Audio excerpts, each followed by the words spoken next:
Levez les mains, sortez tout de suite sur la putain de route.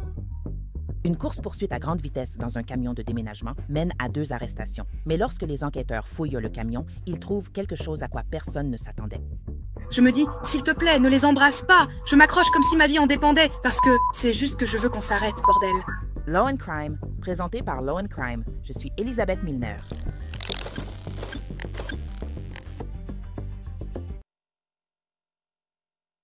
Où, sauf en Floride, un crime aussi fou peut-il arriver? Cette poursuite a duré des kilomètres. Les vitesses ont dépassé les 100 km/h avant l'arrêt brutal. Je continue vers le sud et passe devant Southwest 11e rue. Un peu après 8h30 du matin, le 15 septembre, les adjoints ont reçu des signalements indiquant qu'une femme avait été violemment entraînée dans une camionnette en marche. Lorsque les adjoints ont repéré le camion, ils ont essayé de faire arrêter le conducteur, qui a ensuite été identifié comme Joe Willie McKenzie, âgé de 39 ans. Mais au lieu de s'arrêter, il a refusé d'obtempérer, entraînant les adjoints dans une course-poursuite à travers Miramar, Pinbrook Pines et jusqu'au comté de Broward. Nous sommes à Southwest 21e rue et Sainte-Terrasse, toujours vers le sud sur Lambda.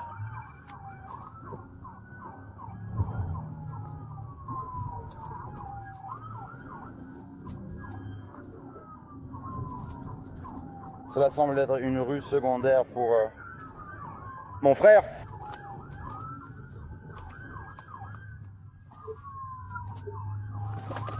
Sud-Ouest, 24e rue. Restez en ligne. Je ne sais même pas quelle route c'est.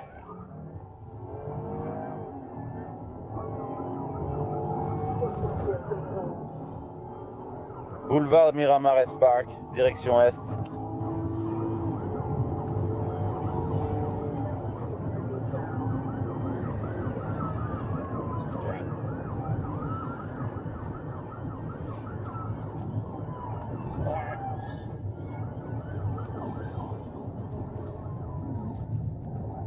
Toujours en direction est, boulevard Miramar, on passe devant Dunhill.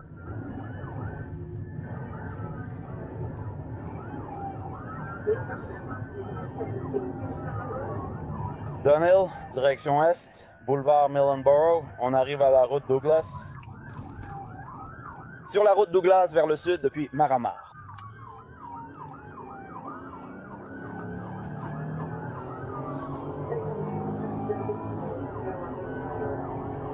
Direction sud sur la route Douglas, on arrive à... Il va y avoir le boulevard Maramont.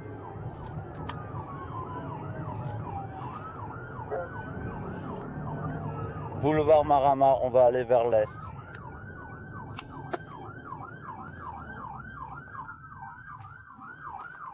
Je suis resté bloqué dans les embouteillages. Il ne faut pas abandonner. Bouge ton cul.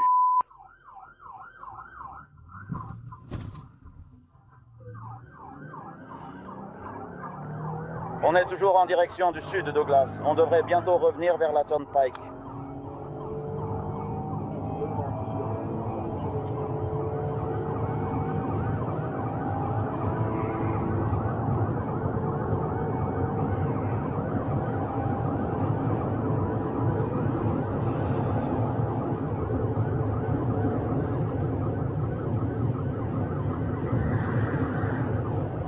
On arrive à 211 et on sort à la 37e.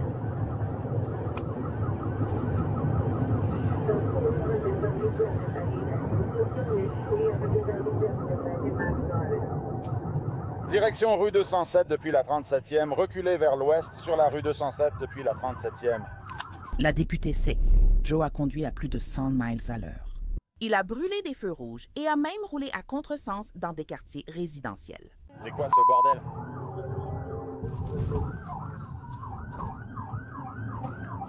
« 37 cours, 207 terrasses. Le suspect en fuite court vers l'est à travers les jardins. »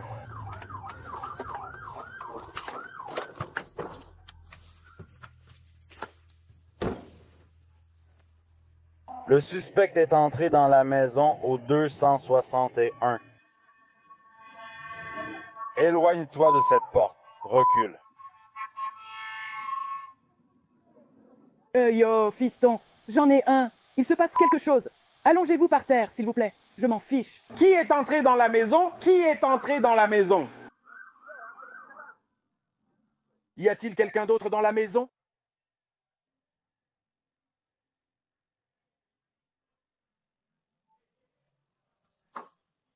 Sortez de la maison. Police! Maintenant! Sortez de la maison! J'amène un chien! Alors sortez de la maison! Sortez de la maison! Maintenant!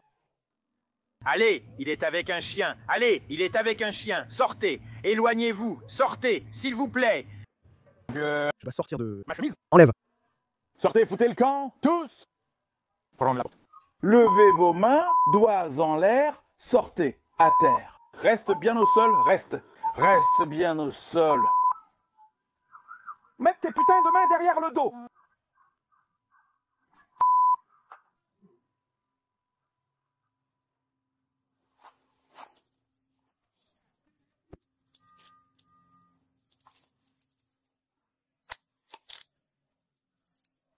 On parle de la ville, vous m'avez bien eu. J'ai compris. On fouille à la maison? J'ai compris.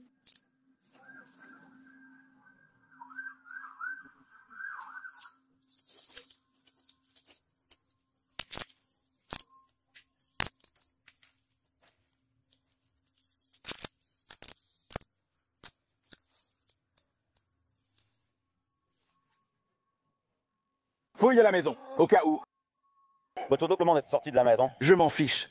Il s'est réfugié chez vous en nous fuyant. Je ne veux pas l'entendre, s'il vous plaît. Nous venons juste de sortir. Vous avez couru?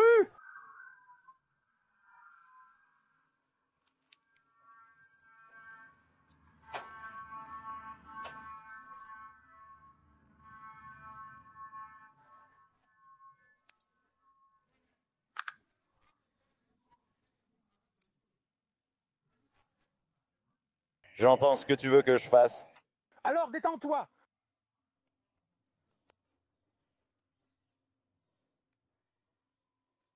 Lève les genoux. Tu vas en garde à vue. Ouais. Tu ne comprends pas.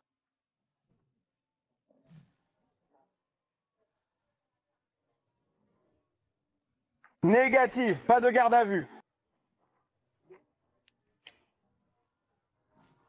Ouais, tu sais pourquoi. Moi, je ne sais pas. Ouais, tu sais pourquoi je ne sais pas.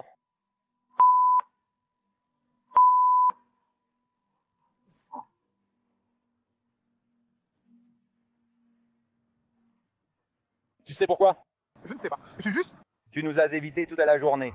Oh mince. Ouais, Quand? Je viens juste de sortir de la maison dans l'une. c'est faux. Je suis là. Je t'ai vu devant cette voiture. Je connais ce type. Mais peu importe. Qu'est-ce qu'il y a dehors?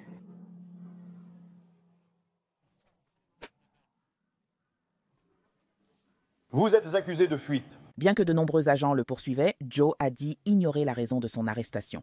Pourquoi tu t'enfuis? Écoute. Pourquoi tu t'enfuis? Ah, ouais, mais mec, tu n'as aucune raison. De courir, oh, c'est rien du tout ici. Ouais, mais pour... Se mettre à l'abri. Toi, ta fille bébé, je fais ça. Ça ne change rien. Frérot, maintenant, regarde. Toi. Ah, tu arrives ici avec des délits, tu vois ce que je veux dire? Je suis bête. Allez, mec, tu pensais vraiment que tes gars allaient pas lâcher l'affaire? Tu aurais dû savoir qu'il n'allait pas lâcher l'affaire. J'avais pas d'argent. Attrape-le.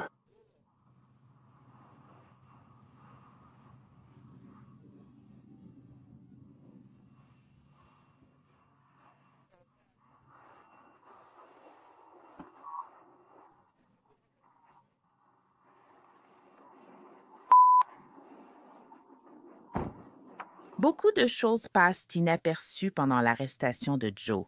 Son complice présumé, Brandon Spivey, passager, s'est enfui mais a été retrouvé en quelques minutes tout près. Attends! Il y en a un autre, un gros noir. Elle est dans la voiture. C'est à l'arrière de cette maison blanche. Passe-le-moi!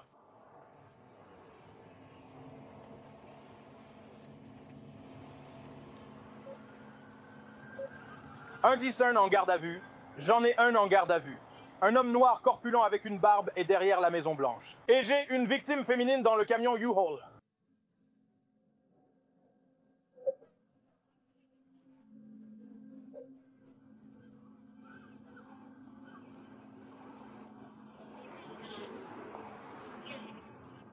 Restez à cet endroit.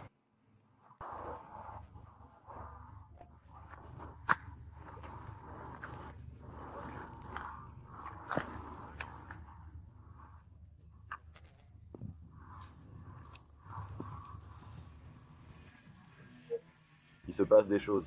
Alors ne me demande même pas, je ne sais même pas ce qui se passe avec le boulot. Avant qu'il n'aille à ce U-Haul. Et je suis sans abri, mon pote.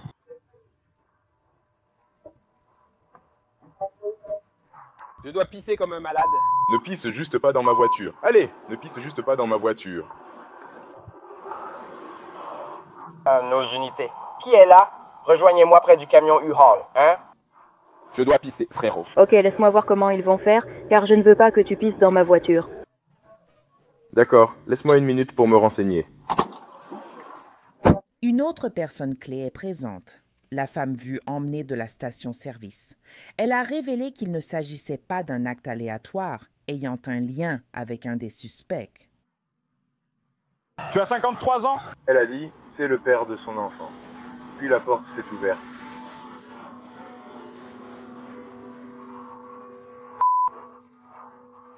Que s'est-il passé? Brandon et moi sommes chez son père. On titube. C'est juste ici, 209.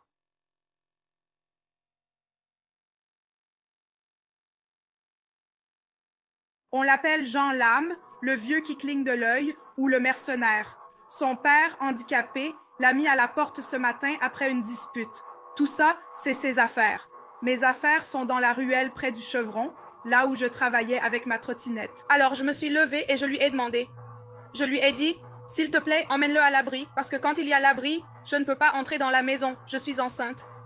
Alors je lui ai dit que ça n'avait pas de sens qu'on reste dehors au lieu d'aller dans le refuge, parce que je suis enceinte.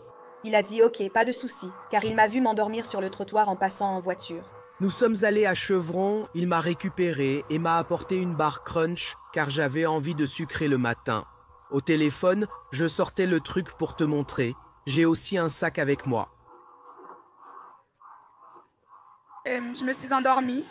Quand je me suis réveillée, quelqu'un l'utilisait. J'ai dit, je me suis endormie. Je me suis réveillée car quelqu'un frappait à l'arrière du...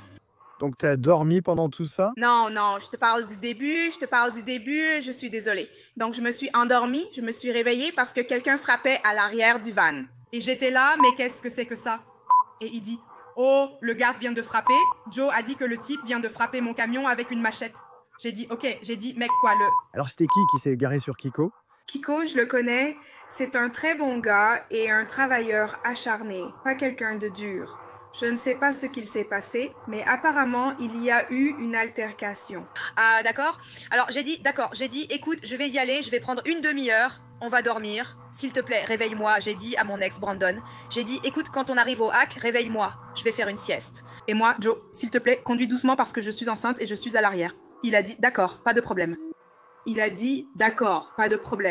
Donc, on part. Moi, je fais une sieste. J'entends Woo, mec, je prends le U-Haul. Et je suis là, s'il te plaît. Non, s'il te plaît. Non. J'ai recommencé à supplier. Je disais, s'il te plaît, ne fais pas ça. S'il te plaît, non, je ne veux pas. Je viens juste d'avoir un accident de voiture. Assure-toi que je puisse aller vérifier. Toute ma jambe gauche va bien. En 2015, après un accident de voiture où ma tête a été fendue, je me suis garée à nouveau. Je m'accroche pour survivre car c'est une fille. Je veux juste m'arrêter sur le côté. Je ne peux pas juste sauter d'une voiture. Alors je dis, s'il te plaît, arrête. Il dit, mec, ma copine est enceinte parce qu'il me parle de façon bizarre. Il dit, ma copine est enceinte, mec, arrête de conduire comme ça. Et il dit, ma sœur, tiens bon. Je ne sais pas pourquoi il a fait ça. Je ne sais pas s'il a des problèmes avec la justice. Je ne sais pas quel est le problème. Mais il ne voulait pas s'arrêter. D'accord. Il ne voulait pas s'arrêter. Je ne sais pas lire. J'ai dit, chérie, peu importe. On doit mettre arrête. Donc Joe est ton homme? Non, Brandon l'est. Brandon. C'est Brandon qui conduisait? Non, c'était Joe. Le grand noir, c'était Joe. Qui a couru vers le van? Je ne sais pas. C'était ses proches. Sûrement sa famille. Je n'ai pas beaucoup d'infos. Je l'ai juste vu avec le van hier. Il a dit que sa famille l'avait depuis 2 jours. J'ai proposé de faire un peu de déménagement, d'aider Goodwill et l'Armée du Salut à déplacer des meubles. Ah, tu sais, ça, quelque chose pour gagner un peu d'argent. Et c'est de ça que je lui parlais quand... Et puis, quand j'étais... Qui est-ce que tu surprends vraiment?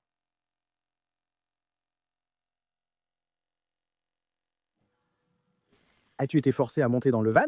Non, non, je ne l'ai pas été. Je lui ai demandé. Il m'a dit « Ça va, ma sœur? Tu vas bien? J'aime te voir dehors. » Non, je ne vais pas bien. Brandon s'est fait virer après s'être disputé avec son père, car il m'a laissé dormir dans le van, j'étais épuisée. Son père et lui se sont d'abord disputés.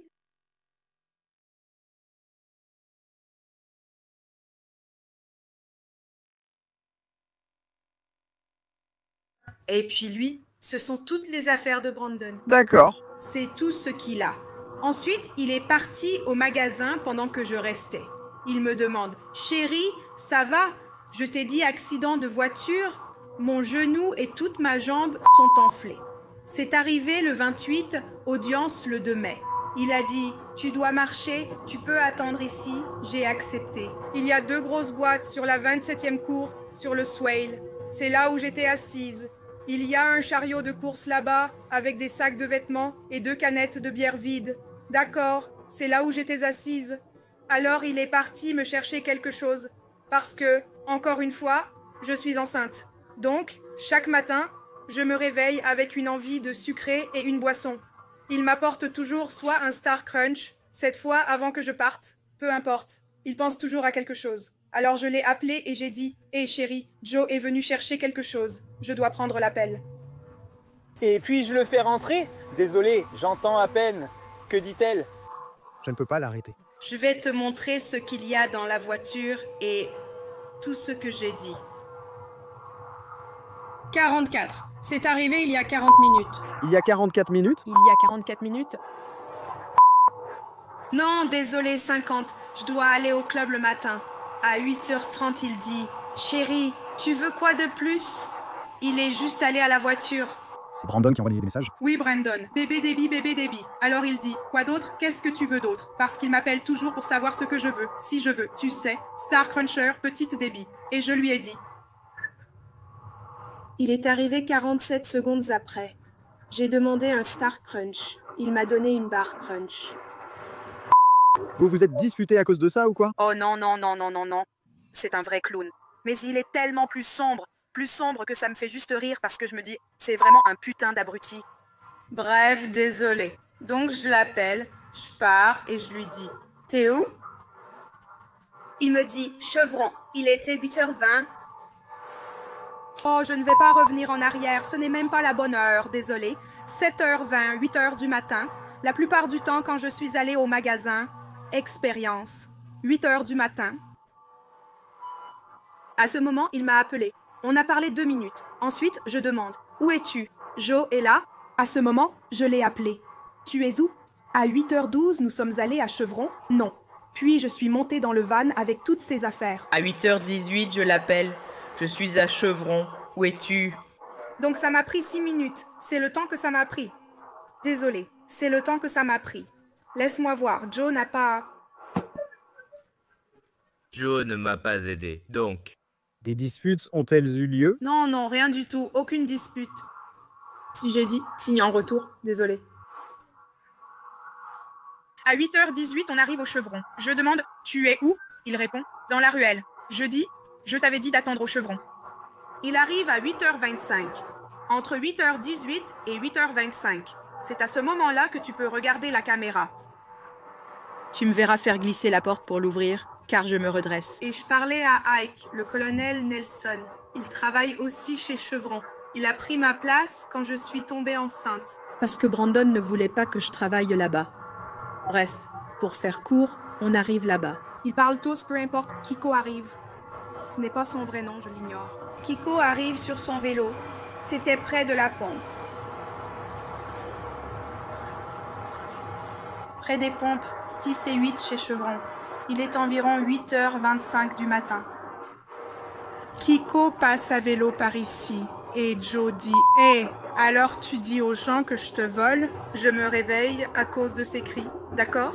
Alors je me dis « Qu'est-ce qui se passe, bordel ?» Et c'est là que je me suis dit « Tu sais quoi? Il s'en va lentement en voiture. » Alors que je retourne me coucher, je m'allonge. Et la seconde d'après, J'entends. Je m'assois. Un choc. Je crois que c'est une griffure. Je lève les yeux, genre. Je l'attrape, je me redresse et je vois Kiko avec une machette à la main. D'accord. Tu peux voir ça sur les caméras de Chevron. Je connais tous les angles. Crois-moi, c'est très clair. Donc... Après ça, il traverse la rue. Enfin, pas il. De l'autre côté de l'immeuble. Oui, il traverse la rue pour s'éloigner du garçon. On s'est garé et il m'a dit « T'as déconné, t'aurais pas dû faire ça. » Peu importe. Ils se disputent, ça va et vient. Ouais, vous avez votre pièce d'identité sur vous? Le badge d'officier? Vous pouvez le prendre. Je vais juste prendre votre nom, ne vous inquiétez pas. Désolé les gars, allez la voir. Les enquêteurs l'ont transportée dans un hôpital local pour une évaluation. Elle a subi une blessure au dos pendant la poursuite, mais serait dans un état stable. Joe Mackenzie, le conducteur présumé, est accusé de fuite ou refus d'obtempérer à la police à grande vitesse, séquestration, résistance sans violence, conduite avec permis suspendu et conduite dangereuse ayant causé des dommages. Brandon Spivey a été inculpé pour séquestration, résistance à un agent sans violence et méfaits criminels. Selon les rapports, les deux hommes ont été détenus au centre correctionnel Turner Guilford Knight. Les registres en ligne révèlent qu'ils ne sont plus en détention là-bas. Merci d'avoir suivi cet épisode de Inside the Crime. Je suis Elisabeth Milner.